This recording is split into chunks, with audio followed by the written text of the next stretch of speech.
the reasons why the Bills can win the Super Bowl this year. Your chances of being convicted felony or misdemeanor seem to be significantly higher if you were an all-rookie team member. With that in mind, I was going to read some career stats, fun fact, and their arrest, and see if you could identify these former Pro Football Writers of America all-rookie team members. All right, let's do it. Gronk hurt. Gronk done.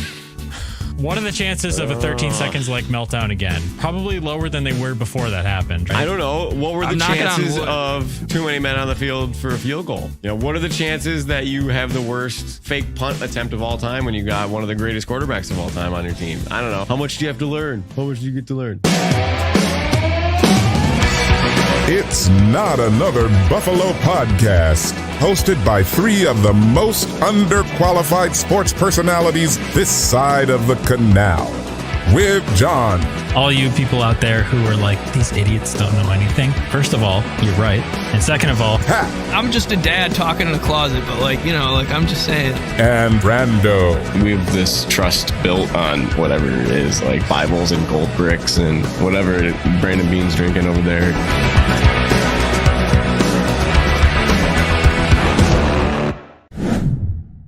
All right, welcome back to Not Another Buffalo Podcast. I'm John. I'm here with the full gang, my buddies Pat and Brando. We're here on a Monday evening this week, so hopefully we'll get this out a little bit ahead of time so you don't have to wait till Friday to hear this.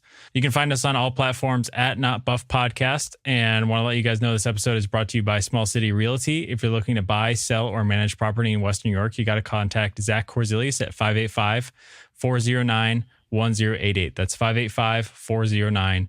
1088. Zach is the best. So check him out. I'll put that number in the show notes and his email as well if you want to reach out to him about, again, buying, selling, property management in Western New York. So boys, it's been 2 weeks. We took a week off for the first time in like forever. I don't know. Did we take a week off earlier in this off season? Maybe. I missed a week. I don't know. And I was going to say, I don't think we actually have, because I think we just kept rolling after rumblings went down. It is good to take some time off in the off season when nothing is happening, but we are getting some good Josh Allen clips. Yeah. I was what's happening? Josh Allen's golfing. That's what I'm saying. World to see. Have you followed any of this?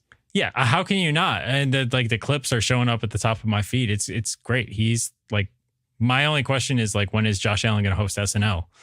Like it's good. Over under 2 times in his life. Yeah. This year? Like this season? No. I say in the next 10 years, over under 2 times. I feel like he's funny enough that he would probably write a sitcom or like a Ted Lasso-esque like TV show about his time in the NFL. I feel like would maybe be like that would be awesome. Impact. That would be great. He's his equal clip was parts really like funny. Andy Dwyer and like I don't know what else, but Ron Burgundy. Yeah. The clip where he freezes. Yeah. Like, it's hilarious. Yeah. It's so good. Can I give you guys some of the golf stats from this week that he's playing in this tournament? So it's called the American Century Championship, and it's 90 sports and entertainment celebrities. I want to say Steph Curry played really well in this before Tony Romo. So last year he finished 37th. He posted the best Friday score of any NFL quarterback last year. Aaron Rodgers, Matt Ryan, Derek Carr, John Elway, Tony Romo are all there. So anyways, he's in 19th place right now. And it's called a Stableford scoring format. Have you ever heard of that with golf? Stableford scoring format? No. Does it mean that Josh can, if Josh is sandbagging out there, he might get a couple extra points? Well, he's not going to be like Aaron Rodgers, and he's not going to lie about his handicap because Josh is the golden boy. So that is an Aaron Rodgers thing to do, isn't it? And I want to say it was Allen that called him on it. They called him out on it. Because really? Like, yeah, Allen's like a 10 handicap, which is cool because I'm also a 10 handicap. But 10.7. Really? 10.7 on the gin. No, Brandon, I'm not doubting you. I'm just impressed. Like, it's golf. I 36 holes a day, and over 2 weeks he'll do it to you. Yeah. But anyways, it's besides the point. You get Stableford scoring format. It's not your traditional stroke format. It's based on points. You want to have the highest score, which is interesting because that's not how we keep scoring golf. So a par is 2 points. A bogey is 1 point. A birdie is 3 points. An eagle is 4 points, and it goes up and so forth. So you basically you don't get punished for blow up holes is the correct. Long and short of that, right? Yep. Okay. He had 8 bogeys, 1 double bogey, and had 3 birdies, and then he had the chip in for birdie. He's in a group with Austin Reeves from the Lakers, and you see him hit the basketball shot. Yeah, see that? that was pretty good. Josh Allen is better at all sports than us. But I would name my entire future bloodline Allen or Patrick or whatever, just to play around with Josh. I think it would be really cool. Joshua, Patrick, Allen. You and the rest of Buffalo. Right. You got one Josh, you got one Allen, you got one Patrick. That's my 3 boys. All right. This has been Brando Burps Through Some Stats, brought to you by Small City Realty. That was tough. Oh, yeah. Sorry. It's all good, man. It's actually, I think that's the same event that Kyle Williams finished second in a bunch of years back. Is this the one that's in Lake Tahoe? No, it is.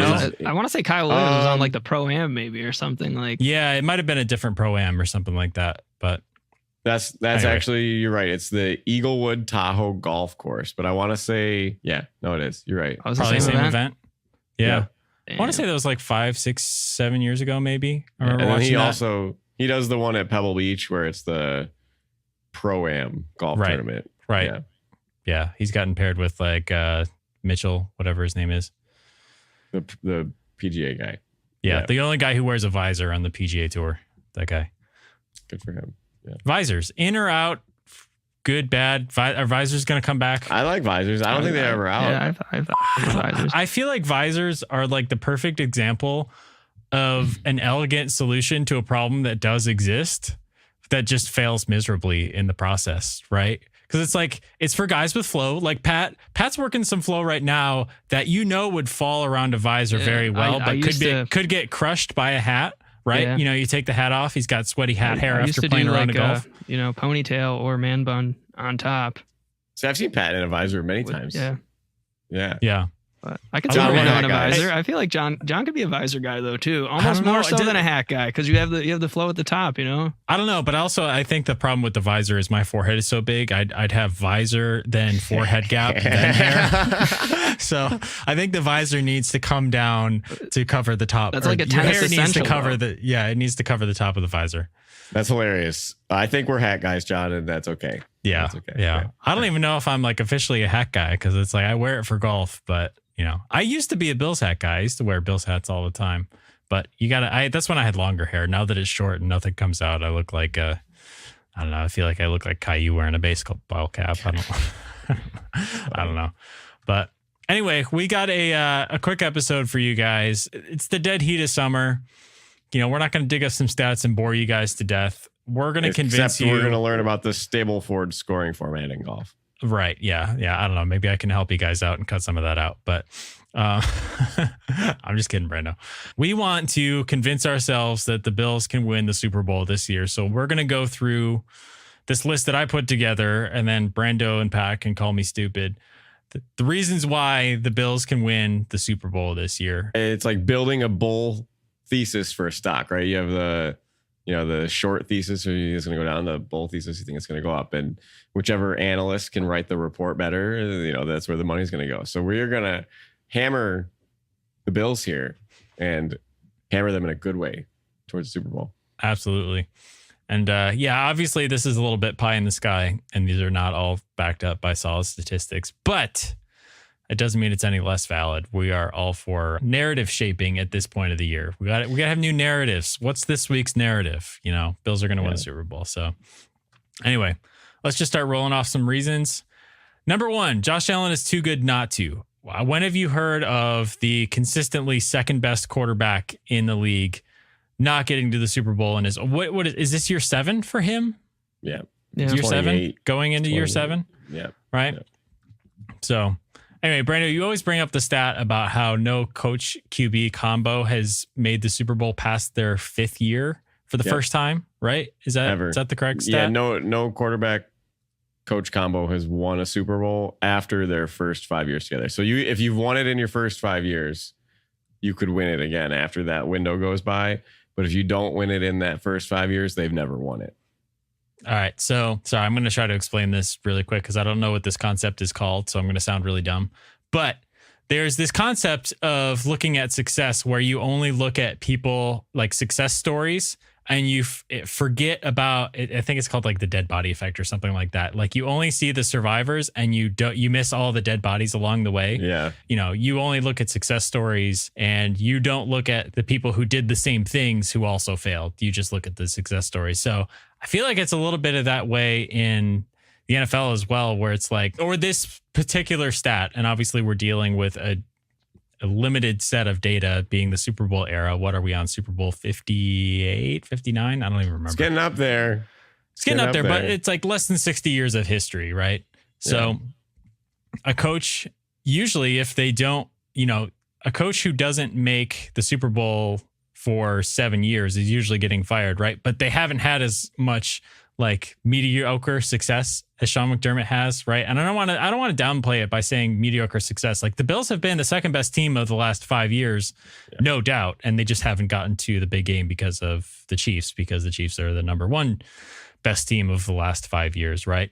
But usually, if they haven't made the Super Bowl, these teams have down years, right? So Bills just haven't had, like, their down year has been losing in the divisional round. Like that's where they've gotten the last few years. So, they haven't had wild card exits. They haven't had anything besides that. So anyway, Josh Allen is too good not to.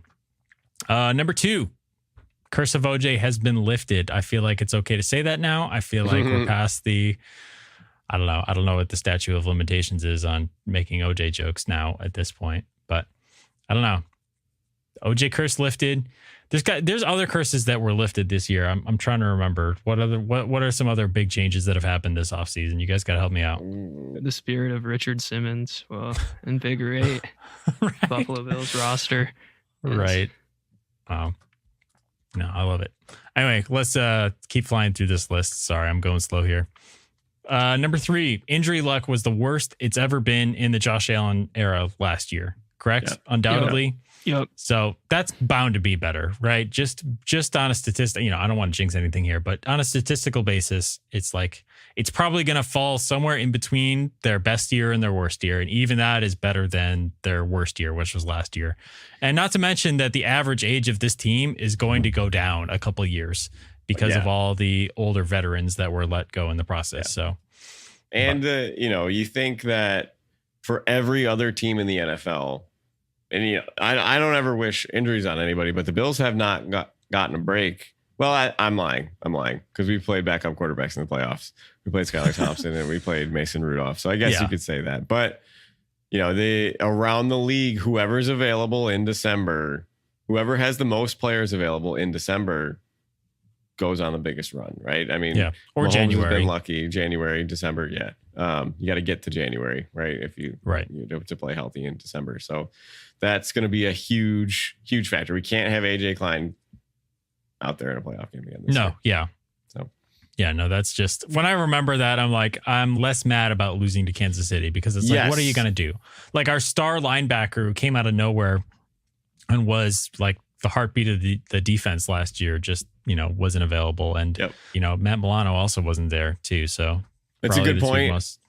I forget it too. And I was listening, to what everybody was saying. And it's like, you can't get over the hump. The windows are closing. I'm like, no, we were there. We were like on the top of the hill. And then somebody popped our tires and, it started raining and we couldn't make it up the hill. It's like, we were there. Like you cannot help with injuries. The only thing you can do is have that next guy up ready to be prepared. And I feel like McDermott has always done that. It's not that AJ Klein gets caught out of place. It's that he doesn't have the foot speed.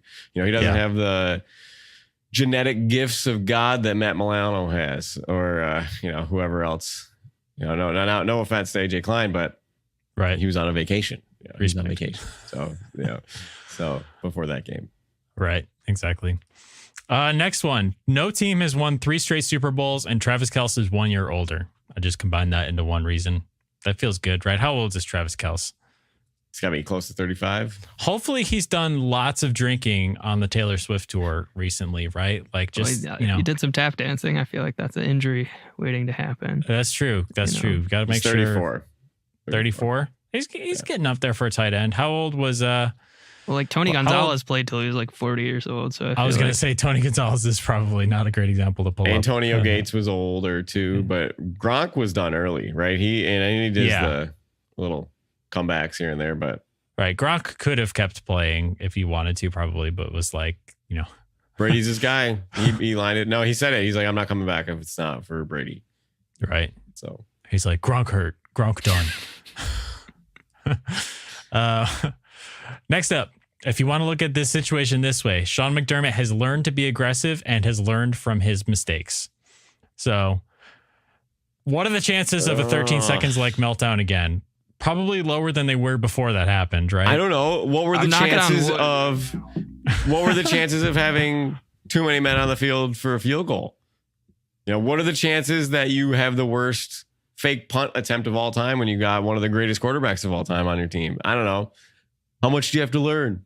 How much do you get to learn? We've done this conversation before. It's like your rookie head coach got to get through the learning curve. I mean, but think of all the years we're through now.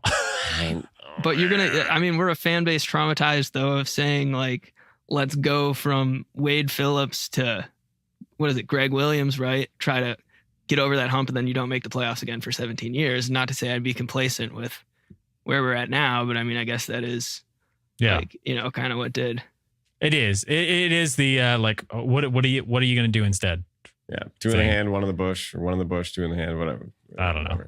But you think about the standard, right? You talk about it earlier. 5 years is the line for quarterbacks and coaches, but this franchise has never seen the stability like this before, and I'm sure Terry Pagula is very happy with that. And to have somebody else come in that's not McDermott, are you cool being a division champion and a playoff loser? You know what? We might get one. You got to be there. You have to be there to have a chance to win. So I'm cool winning the division and beating the Dolphins again and the Patriots again and the Jets. Hopefully they don't sneak one out on us this year. But at what point do you really take a look at the standard? Because I feel like we have played up to a championship team standard. So it's the bird brain stuff. If any more of that crap happens, Sean McDermott's got one mistake left, right? Like he's well, you say that, but like here's the alternative too, and this if anything depresses me a little bit. And sorry, this is trying to be an upbeat episode here, but like Joe Marino says it all the time. He's like, okay, imagine you fired Sean McDermott. You said enough is enough, big mistake. Who's in charge of this coaching search? Like Brandon Beane, but do you trust Terry Pagula, who hired the soccer coach to coach his hockey team, who hired Rex Ryan? Like that track record, he got lucky with McDermott in the first place. Are you going to trust him to make who says a good Beane decision? Even sticks around because I mean they have that. Beane's not the problem, man. Beane didn't make a mistake on the roster. Maybe with the draft picks. I'm saying it's Sean McDermott and Brandon Beane coming up together. Who's not to say that he doesn't step out if Sean McDermott is relieved of his duties? Yeah. And you have to think that that call is coming from the owner. Brandon Beane's probably not going to fire McDermott himself. If he doesn't even have the power to, because he's second in, he was second in. Sean McDermott was here first. I don't know. I'd love to ask him. Be like, hey, who fires who here in this situation? What are the chances they've never talked about it? It's probably like you work in SUNY and they'll just put them in opposite ends of the building and give them slightly different job responsibilities so that they don't have to, interact with each other. And then eventually, hopefully it'll work its way out and, Right. Both administrators fire themselves. Yes. But I think the only one, give me Ben Johnson, but I'll take McDermott being aggressive. Like you said, he's learned it. But like, what is the alternative though? Because it's like, and not to say Ben Johnson. Let's say you get younger. You say, let's get younger. Let's get someone like, and I don't care how old they are, man. We talk about Mike this McDaniel he gets like slapped by Sean McDermott all the time on like some birdbane plays. So it's like, who else are you going to bring in there that's going to be, and I understand there's got to be someone better, but like there's always going to be somebody better though. Right. So we just need good enough for 1 year before I die. Like that's we got 1 year in the next 8 because Allen's 28. I need one in the next 8. Yeah. No, that's I want fair. your son to see a championship, Pat. All right. Yes, son. All right, next up, Joe Brady was hindered by Ken Dorsey's offense, and with a full offseason to install his system, offensive dominance will be much more consistent. Can you say that again? Did you say Joe Brady was hindered? Yeah. So he's running Ken Dorsey's offense last year, picked it up midseason, wasn't expecting to do that. So now he's got a full offseason to install his own offense, work with Josh. And for that reason, this offense is going to be more consistent. It's going to be, and honestly, consistency is the huge thing because it's like we still have the Josh Allen power, but I mean, there were just some games where it's like the 3 and outs kept coming and it just looked abysmal. And every team has that. You know, I don't want to, most teams have that more than the Bills do if you look at the numbers. You know, even the Chiefs had terrible offensive struggles last year, but, the way that the offense was able to, I know we keep going back to 2020 and 2021, but if you're able to stay on the field as consistent as that offense was, like it's going to be pretty exciting. So, especially in a league that's kind of shifted back towards defense a little bit, like, it's ebbed and flowed and it's kind of come back a little bit, scoring is back down to where it was at like 2019, stuff like that. So I have a quote here actually from Deion Dawkins from NFL.com, and he said, it's about the changes. Actually, they spun it into be a slight at Stefan Diggs, which is funny. I just think that's a stretch.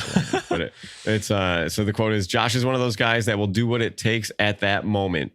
Dawkins said it. He's definitely a barker when that time comes. I've actually seen the bark a lot more at this OTAs in the summer here, where he's been very, very verbal because our team is different. It's different. We've got some young dudes that when they come in, they see a little bit of a success and they can change. So Josh is doing exactly what he should do. So they're saying Josh wasn't so verbal before with Diggs there and they were kind of on eggshells, but now Josh is taking an ownership, which I call baloney, because when Brian Dable left and Ken Dorsey was here, they said the same thing then, where like Josh Allen's leading this offense. He's kind of doing the same sort of stuff, but now he's leading it in a different way, right? We get to see a new wrinkle to it, but that's just baloney about the Diggs part. But I just thought it was interesting because Allen fits that bill too. He threw less turnovers under Brady, and Kincaid played better under Brady, and James Cook played better under Brady. So what else could you ask for? Give me 16 games of it, 17 games of it. Right. Well, you transitioned pretty well into Kincaid because it seems to be that a star tight end has been a little bit of a factor on recent Super Bowl winners. So Dalton Kincaid, year 2. I mean, obviously we were all happy with his year 1. I mean, what if he takes that same kind of jump that some of these Bills players have taken in their second and third years? And, if he's as star-studded as we think, maybe he takes that leap in year 2, and then maybe we've really got something there. So we got something there. That's something to be excited about, I feel like. And you're not worrying about like, oh, where's he going to get his touches in this offense now? You're not worried about, oh, how can we engineer throws to Dalton Kincaid 3 times a game because the volume is going elsewhere? He's going to be the guy. Like, people are setting 140 target predictions for this guy. So, good, bad, or indifferent, like he's going to see the ball a lot this year. So can I say 2 things on this real quick? So Kincaid said a comment, and he said that he expects, his exact words, because he was talking about the offense being different without Diggs. He's like, well, I expect probably a couple more targets this year, which will be nice. And I was like, a couple? You think you're going to get 2 more targets than you got? Well, you're going to get 100 more targets than you got. And then Nate Geary, actually, former Rumblings content creator, I guess you call him, or NWJR. He was talking about this stat that he pulled. So he took the splits between Ken Dorsey and Joe Brady, and he took Joe Brady's passing game numbers for Kincaid. And then they were trying to project next year's stats. So they took that sample size of 12 games, and they ran it over a 17 game season. And then they increased it by 10% for his second season jump.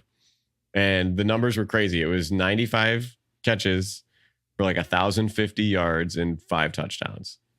Wow. And I think there was only, they did this on GR today, so I'm not trying to steal it, but they said there's only 2 tight ends that led their team in receiving, and none of them had 1,000 yards last year. And it was Travis Kelce and Tracy McBride, and they were in the 900 yard range. So if Kincaid has a season like that, it's 10% better for 17 full games. He was 3rd in the NFL in targets over 20 yards, but not in the catches. So the opportunity was there. Josh Allen wants to get him the ball. Yeah. So I think if he can capitalize on these, you could see a tight end 1, tight end 2 in fantasy. And potential 1,000-yard receiver. My next question is Kincaid and Samuel go over 1,000 yards? Do you have two? No. Ah. I still think Kincaid over 1,000. Sorry. I think Samuel's going to be good. I'm really excited about it. And I'm also excited. Like maybe I can, if Samuel's on the board in fantasy and I'm up to pick, I know who wants to trade up for him. So I'm taking him in every best ball draft I've gotten, man. I've got him in like 4 of my 6 leagues so far. All right. Well, hopefully we're not looking at a Galladay situation here where, it's like Kincaid. What's a team name for Dalton Kincaid? I don't even know. Oh, I don't even know. Well, we'll ponder on that, John. You keep going on your list. Yeah. All right. We got 3 more here. Let's pound them out. All right. Number 8, Chiefs are due for a playoff disappointment and Bills are due for the opposite. I mean, come on, guys. How many years has it been? Chiefs not disappointing in the playoffs, even after having a mediocre season. Think they're due. Bills disappointing in big games, but not in, embarrassing ways since the Bengals game, I guess. But it was set up for them to disappoint. Freaking Chad Henne, right? He comes in, converts a 4th and 1 against the Browns, right? The Browns had him. The Browns had him. Who was the other team? There was 2 games that the Chiefs should have lost. If you go way back, I want to say they were down like 24-0 against the Texans. Yeah. There was that. Sorry, I'm glad you guys corrected me because I was about to say Ravens. I got that wrong. But anyway, tough. Two more. We got this. Number 9. Josh is tweaking his throwing motion, and we all remember what happened last time he did that in an offseason. We got the 2020-21 air raid offense and Super Josh. So, whose eyes lit up like freaking Thor in the Avengers movie. Yeah. Terminator style. Now, John, again, over-under set for Josh Allen on DraftKings is 3,750. 3,750 yards total passing for the year. It's not financial advice, but if you want to take a second mortgage out and hammer that number, that would be his worst season of all time, I think, except for his rookie year, his worst season ever. And if he's tweaking that throwing arm, I like what we see. I do too. All right, you guys ready for number 10? It's really complicated. Number 10. It's time. That's it. It's time. And there are people who have waited a lot longer on this earth than we have for a Buffalo Bills Super Bowl. And those who have gone before us who never got to see one, like them and mine too. It's time. It's time. I'm ready for it. Like sometimes I forget about how, like what it would look like and how that would feel. Like I'm usually reminded when I see videos of other teams winning the Super Bowl or something like that. Yeah. But you better believe who I think of? Sorry, go ahead, Pat. We're going to buy every piece of Super Bowl, like memorabilia too. If we do win it, we're gonna have like the bandanas and the jackets and the socks and the book and the autograph. Well, if they lose, I want to buy one before they ship it off to third world countries too. Like, I feel like if they lose and you put it on, it's just gonna break your heart every time. You're right. You're right. What you said though, John, is it's time. You know who I think of when you say that is the American television guy, Tim Russert. I just looked it up. Tim Russert. And he would always end that. Yep. And he would always end his thing with, it's our time now. And then, he gets heartbroken. So win it for Tim, Josh Allen, win it for Tim. Yeah. Not to be partisan, win it for Wolf Blitzer too.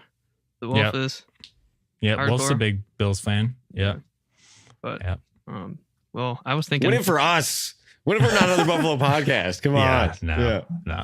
Well, I was thinking maybe if we have some rookie star power that we could bring it home. I was taking a look. So Pat, I'm going to transition you for you. So because Pat gave me the little intro to this in our text thread, and I think this is hilarious. So Pat found. Let me read this. Pat found a correlation. So. Anyway, you got to tell me what. So you said Rashee Rice, Jordan Addison stuff. So what happened with Jordan Addison? He fell asleep at the wheel. Pulled a classic. No! Is he okay? Carlos Dunlap. Yeah. Is everyone else okay? Yeah. Okay. Yeah. Well, that's good. All right. So it's fair. Fair game. He's a Pro Football Writers of America All Rookie Team honoree in the past, as is Rashee Rice. So I was like, all right, let's see. And there's a strange correlation. A lot of these guys go on to be legends, but also your chances of being convicted for felony or misdemeanor seem to be significantly higher if you were an all-rookie team member. So with that in mind, I came up with a couple, over the past 15 years, there's been a bunch of them, a couple recognizable names. I was going to read some career stats, fun fact, and then their arrest, and see if you could identify these former Pro Football Writers of America all-rookie team members. All All right, let's do it. All right, let me see here. So this first player is a 2004 all-rookie team member, five-time Pro Bowler, led the NFL in sacks 2 times. He's on the Minnesota Vikings Hall of Fame, and he appeared alongside Johnny Knoxville in Jackass 3D. This Jared player Allen? yeah. All right. Yeah. All Yeah, right. this player was arrested / charged for DUI a total of 3 times in 5 years. The first was in Pocatello, Idaho on May 11th, 2002. He was then arrested twice within 5 months in Leawood, Kansas in 2006. These guys didn't have Uber though. So I was going to say, Jared Allen That's shouldn't different. have a license, though. Is what we've deduced here. I mean, he paid it forward, though. He does like the rookie whatever spiel about don't I like be Jared like Allen. me. Yeah, he's a good dude. But it's different, you know. In 2001, you ever hear the stand up guy? He's like, "Yeah, I mean, 2001. You know, you didn't." He's like, "We had to drive drunk." He's like, "Otherwise, you're sleeping on your buddy's floor with no pillow. True, you no can't cell go phones. home. They no had cell cabs. phone. They had Well, cabs. you know, cell phone. You know, you don't have a cell phone." He's like, "Right now, if you drive drunk, you're just an idiot because you can't get on Uber. It's just at your fingertips. There's no reason for it." This you're right. There are much better tech solutions. I have to tell you guys this story. So we were in Iceland. We went to this distillery. We thought we were just going to tour this distillery and try like a little bit of Icelandic whiskey, and it was going to be 5 great. minutes later, John's hammered. So apparently the other people that were there like didn't show up for the tour. We're me and my significant other are the only people there. And this guy's got like a handlebar mustache. He's super nice. And he's like, we have like 10 different kinds of whiskey and schnapps here. And, and schnapps is different over there. But like we have 10 different types of hard liquor. And you're going to try them all. And Game on. and we were getting dinner after this, right? No food in the belly. No food in the belly. So we drink all this whiskey, and then we're like, okay, we're gonna call. We had it's they have a taxi service there that we used. They don't have like Uber or anything like that. Yeah. And so we were gonna pull up the taxi service on our phone, which has a really rudimentary app, but it doesn't really work really. He's like, no, check this out.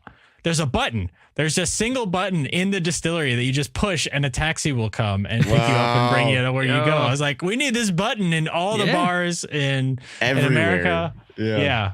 It was great. It was great. And actually, I don't want to go too long. Did it come on time? It did. It came up, and this guy was awesome. He was from Latvia. We talked about Zemgus Girgensons for the entire time. Wow. He's like his favorite player. He loved hockey, and he used to stay up late at night to watch the Sabres because he loves the Latvian locomotive. Girgensons is obviously this is before the Latvian locomotive. Wow. Yeah. Girgensons a locomotive, maybe like a Model T or something. I don't know about locomotive. Yeah. But that was hilarious. They That's had a a good button. story. I like the button. Yeah. So Pat, all right, you got some more for us, right? Yeah. So this next player, first team All-Pro 2014, 2-time Pro Bowler in 2013 and 2014, PFWA All-Rookie Team 2011, BCS National Champion and National Championship Game MVP 2010. He was also a guest patient on a 2023 episode of Dr. Pimple Popper. On May 5th, 2014, this player was arrested on charges of possession of a controlled substance and possession of drug paraphernalia.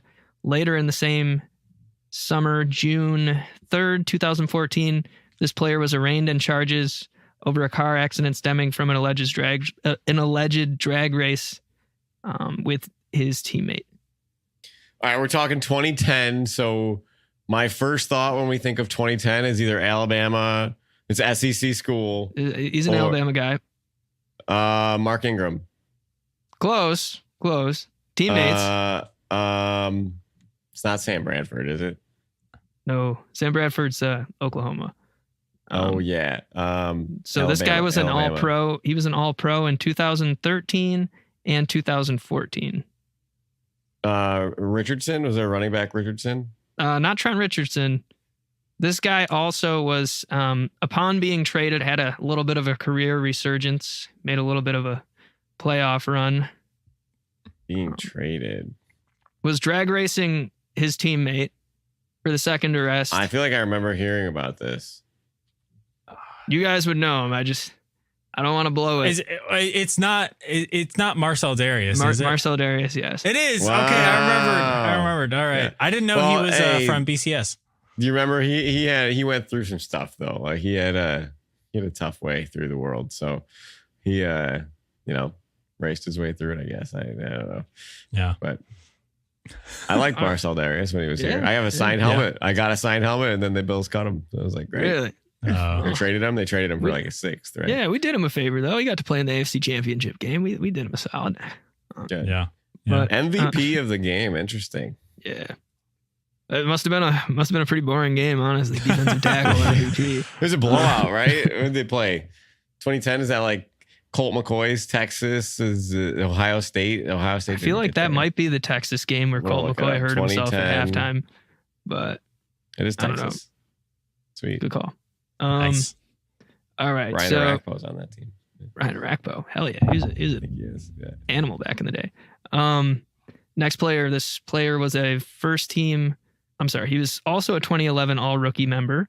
He was a first-team All-Pro and Pro Bowler in 2012. He had 19.5 sacks in his sophomore NFL season in 2012. This player also had a career revival after being out of the league for a few years with the Dallas Cowboys. On January 28th. Marcus Davenport? That's not right. Close. Dexter Lawrence? No, he's not him. Let Pat finish the facts before you start guessing, buddy. On January 28th, 2012, he was arrested for driving under the influence in Miami Beach, Florida. On June 30th, 2011, he was believed to have suffered 2 stab wounds when attempting to break up a fight at a party at his Santa Clara County residence. And then the next season went out and had 19.5 sacks. He had back-to-back 19. Oh no, he got stabbed and then did it. Okay. This isn't Von Miller, right? No, I would go as far to say... Is the guy who played opposite Von Miller? No, it's not DeMarcus Ware. Not Elvis Dumerville either, who is like the OG like football trivia answer. This guy, I would say, is the Robert Griffin of defensive ends. He could have been the greatest of all time. He could have been better than Bruce Smith, I swear to God. He played on a legendary defense. He played on a defense that he played in the Super Bowl. Played on a legendary defense though, with 2 linebackers that were generational. So on the we're talking on the Seahawks. No, Seahawks. Same division, but no. When you think 2010s / late 2000s best linebacker in the game, other than Ray Lewis, Brian Urlacher. That's early 2000s. He was on a team with former Buffalo Bills, Ohio State alumni. Are we talking Seahawks? No, same division. Seahawks. Okay, so 49ers yep. in that? Okay. I was going to say... he played with Patrick Willis and Navarro Bowman. I'm trying to remember. I'm not up on the Niners trivia. Defensive ends from that era. He was a legend. He played the Ravens in the Super Bowl, probably, right? Yeah. He ended up going to jail, came back, was kicked out of the league for a while, came back, played with the Cowboys, did pretty well. And then the Broncos after that? No, I didn't play with the Broncos. Just played with you said he had a career revival with the Broncos. Oh, with Jerry Jones. Cowboys. Yeah, with the Cowboys. Yeah. Oh, sorry. For some reason I heard Broncos. I don't know. No, you're straight, his first name is a time. We're gonna know this name. His first name is a small town in Erie County, south of Akron, New York. Holland. Close. Small town in Erie County, south of Akron, New York is his first name, and his last name is like the most ordinary last name you could have. Smith. Yep. Alden Smith. Alden Smith. Nice. Alden is south of Akron. I'm going through my brain. I'm like, what is south? Warsaw? Alden, New York. Shout out. Who's Warsaw? Yeah. All right. I got 2 more for you. If you can guess both of them at the same time, this is crazy. I've never heard of this happening any other time, but the offensive and defensive rookies of the year were on the same team in 2017. Both players were Pro Football Writers of America, all rookie team members. Both players ended up with felonies. Oh, shoot. The Sorry, keep first player was the 2017 Offensive Rookie of the Year. He's a 5-time Pro Bowler, 2-time All-Pro. He's a team sponsor and growth and engagement advisor for NASCAR. He also sponsors a NASCAR team with his Big Squeezy, a regionally owned juice and smoothie chain. Crazy. I should know this. On February 6, 2022, following the Pro Bowl in Las Vegas, this player was arrested and booked into the Clark County Detention Center for battery, resulting in substantial bodily harm. The incident took place at a local nightclub the night prior. Video surveillance shows the player punching a man approximately 8 times. In the aftermath, the player was ordered to pay the victim $105,000 in restitution to cover medical expenses. That's Alvin Kamara, right? Alvin Kamara, yep. Yep. All right. And then is it Michael Thomas? No, because it's defense, right? Yep. The defensive lineman. He's the Saints traded up for him in the draft the same year he's a Ohio State guy. So this player is a 4-time Pro Bowler, 2017 Defensive Rookie of the Year. He is often remembered for being on the field at the same time as his teammate and other 2017 Pro Football Writers of America All-Rookie team member. Marcus Davenport? Marcus Davenport, yeah. All right. Nice. Right. He was arrested for possession of a loaded handgun that was believed to be stolen. Oh, God. Come on, man. I remember they traded a lot to get him when they drafted him, I think. I think that's him. I could be wrong, but... Yep. So who's going to be the Buffalo Bills? Trivia. Who's going to be their all-rookie Pro Football Writers of America team? Cole Bishop. Cole Bishop? That's a good pick. It's a safe pick. I feel well, and then you could say, what's the guy they drafted in the 7th round, arrested for immigration fraud or whatever, but when was that? No, I was joking. I was saying when you were saying like a comical arrest, that guy that they got from the NFL. But from England or for like the NFL, the pathway program, the rugby player gets arrested for immigration fraud. In all seriousness, who do you think, if we were to have one, is Cole Bishop who you would say would be an all-rookie team member on this roster right now? Let me look at their draft class real quick. Because I guess part of it comes into the easy pick is Keon Coleman, right? If he has like a really good season, but there was a lot of wide receivers in this draft too that you think are probably going to have bigger roles on other teams, most likely. So that's my thing, is he would have to play right away and he would have to be like the best at his position. Maybe Ray Davis. I don't know. Ring his bell. Could be happening. Yeah, I don't know. I do like. I don't know what to expect for Keon. So I'm up and down every day. It's different. If you ask me tomorrow, I might say he's going to have 1,000 yards. If you ask me on Friday, I might think he has 400 yards. So I don't know. Yeah.